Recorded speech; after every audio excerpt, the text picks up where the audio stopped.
I have been avoiding this video. I'm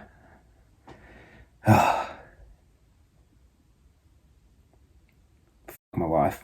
Just my life. Anyway, today we're going to be talking about the NRL Grand Final on Sunday. Yes, Penrith won 14-12. But getting into the game anyway, it was actually a very terrific game. It was so fast. The game was so fast. It was incredible. Easily the fastest grand final I've watched in a long time. Probably since 2015, and it's probably the best grand final since 2016, if I'm completely honest. The level of standard that both teams played at on the weekend was incredible. And like those two teams both deserve to be there with their performance on the weekend, and they proved why they were there as well. So congratulations to Penrith. Not happy about it, but at the same time, life moves forward, and Parramatta 2022, let's go. Yeah, so in the first half, first 20 minutes was real fast, real grindy, just like a typical tough grand final game. It was almost like an Origin game, right? It was just a real grind in the first 20 minutes or so, and both teams just played really well that first 20 minutes. I think Penrith did build up a bit more momentum than Rabbitohs. I think Penrith were really fast out of the line in their defence, and they were just had better attack. They just had better attack. I think they had a plan as well after last year, and it's obviously a motivating factor. You got to start fast. Like, they led in that really early try, and it just kind of screwed them up for the rest of the game. So I think what they thought was their defence was key, and they did build up some pressure. So in the 17th minute, Matt Burton goes over for the first try that Penrith actually led up to. So it wasn't off a kick for the first time in the whole final series. Fun fact for you there, but Matt Burton did score first try of the grand final, 16th minute, and on the back of strong defence and a good lead up. I think there was a 6 again as well. I'm not 100% sure. I can't really remember too much, but yeah, Matt Burton scores for the first try. Nathan Cleary kicks the goal from pretty close to the sideline. I think it was like 5 metres out. It was an immaculate kick. He bended the ball back like Thurston used to do, and yeah, the score was 6-0. So shortly after, Cody Walker got the ball about 35 metres out. I think he got through, I think it was Liam Martin and Nathan Cleary. Like, he just fended Nathan Cleary off and then got around Dylan Edwards to score probably one of the best individual tries in grand final history. It was probably just as good as Brett Kenny's back in 81 against Newtown. So yeah, Cody Walker got over, Reynolds converts, it scores all tied up with 6-6. So the next 20 minutes are just sort of still that grindy sort of type. Penrith are looking more likely in that 20 minutes, but they just weren't able to get over the line. And in the 37th minute, Penrith were able to jag a penalty and then just kick their way in front to get an 8-6 lead at the break. In that first half, Nathan Cleary put on a masterclass with his kicking. He got 3 forced line dropouts, gave Penrith good momentum and good go forward because of just the continuous repeated sets in that first half. So Penrith go into the halftime break at 8-6 for a reason as well. The second half was a bit slower, but it was still a really entertaining half, I thought. Not so much as grindy, but Penrith had a lot of momentum and a lot of ball down the Rabbitohs end of the field, and they couldn't capitalize on that momentum for 25 minutes there. Rabbitohs' defense was just up in their face. It was incredible. It was probably the best defense I've seen in a grand final for a very long time. So you got to give Rabbitohs credit where credit was due. Like, they definitely were not slouches in that game at all. They were always there. They just kept grinding. They kept going. Like, they never gave up until siren sounded. So you got to give credit to South Sydney's defense, because for a very long time they did not let a try in at all, and really Souths didn't have enough ball to win the game as well at the same time.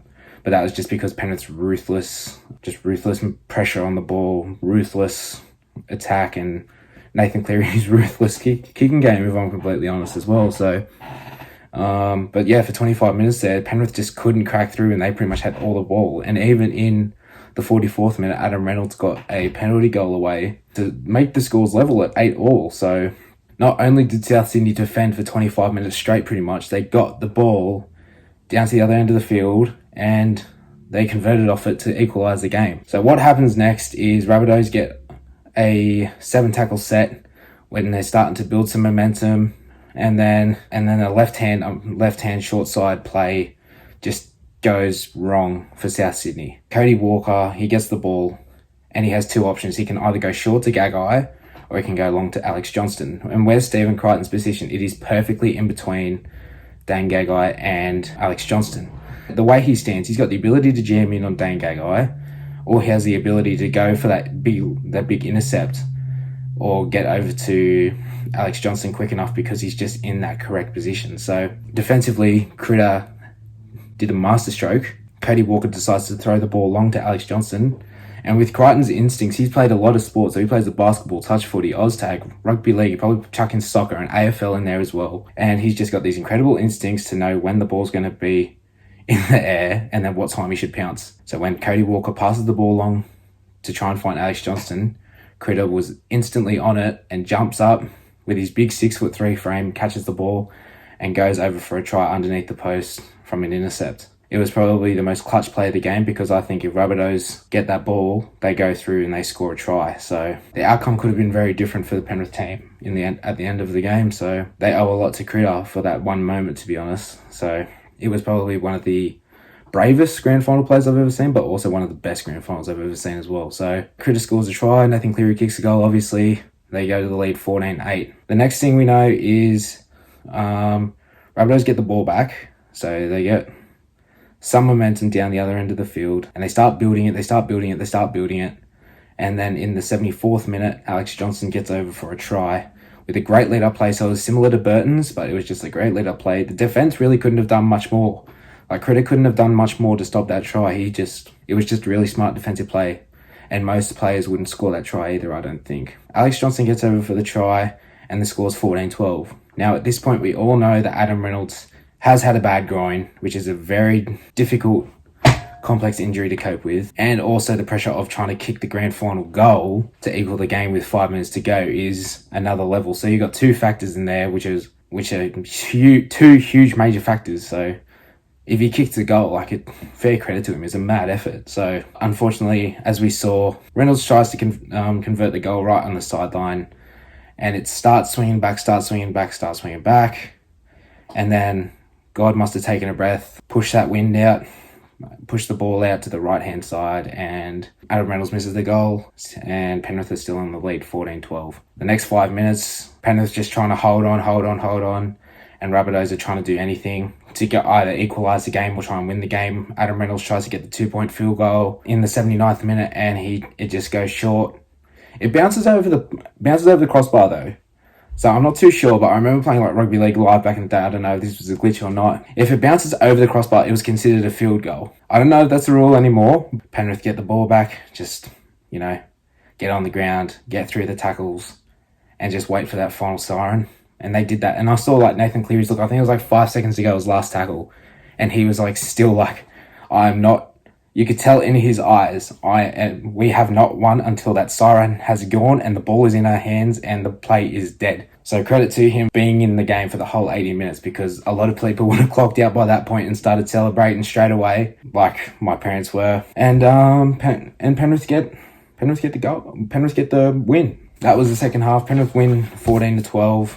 Nathan Cleary is named Clive Churchill medalist just because of his immaculate kicking game. He literally kicked them to a grand final win. Congratulations to the Penrith Panthers on the 2021 premiership. So another video I'm going to do is I'm going to do a preview on the 2021 Super League grand final over in England between Catalans Dragons and the St Helens Saints. Congratulations to Penrith on being 2021 premiers. I could imagine how much partying they would have been doing in the past few days. So, credit to them. They've probably been the best team over the past 2 years. So, they're the champs. You've got to call them champs now. Every one of them. So, anyway, I'm going to sign out now. So, I'll see you all soon. Peace.